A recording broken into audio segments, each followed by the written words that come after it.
Transport Minister Fikile Mbalula expected to visit Pongola in northern KwaZulu-Natal today. This is where 20 people were killed in the accident there last week. Among them were 18 children aged between 5 and 12 years. They were killed when a truck crashed into a bakkie that they were traveling in. Newzroom Afrika's Karinda Jagmohan is in Pongola this morning. She talks to us. Karinda, good morning to you. Minister Mbalula, I don't want to assume what the reception is going to be towards him, given that there are some people who say that they warned him about this on social media, given the fact that the minister is such an active minister on social media. But this time around, he paid no attention to such. Indeed, the residents of Pongola claims that the Transport Department turned a blind eye to their concerns about road safety, especially regarding that the N2 highway runs straight to the community.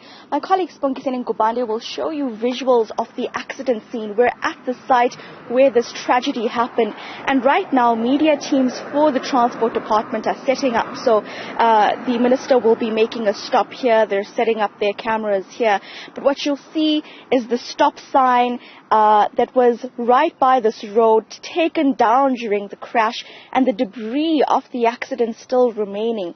Police tape, parts of vehicles, and it's scattered all around here. Remember, to take you back to that scene, the truck driver had veered onto the oncoming lane and mowed down the bakkie that was carrying the 18 children and 2 adults. All died, the children aged between 5 and 12 years old.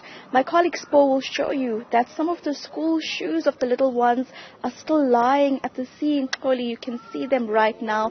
They're still lying there in the mud of where the accident happened. Around that you'll see some gas canisters, police tape. When we were here on Monday, we saw a school bag as well that has since been removed. But the school shoes, just signifying the last moments of these children. On Monday, I spoke to one mother who lost 3 children, her 10-year-old boy and her 2 twin daughters.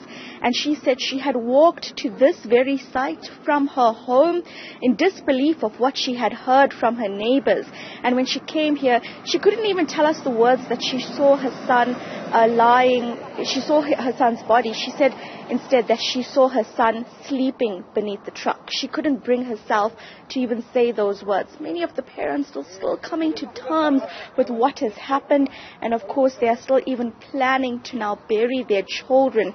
Now, like you mentioned, the Transport Minister will today come to provide an accident report, details of what happened here, and then also address the community on interventions that will be taken by government to address the concerns of reckless driving, especially by truck drivers that are using this commercial N2 highway. This is where school children are crossing on a daily basis. Even on the way here, school children crossing this highway because of how the community is settled here. Perhaps the minister will speak about building bridges or even increasing the capacity of this road in terms of its size. But at this time, the residents are furious because they say they saw this coming and now it's too late.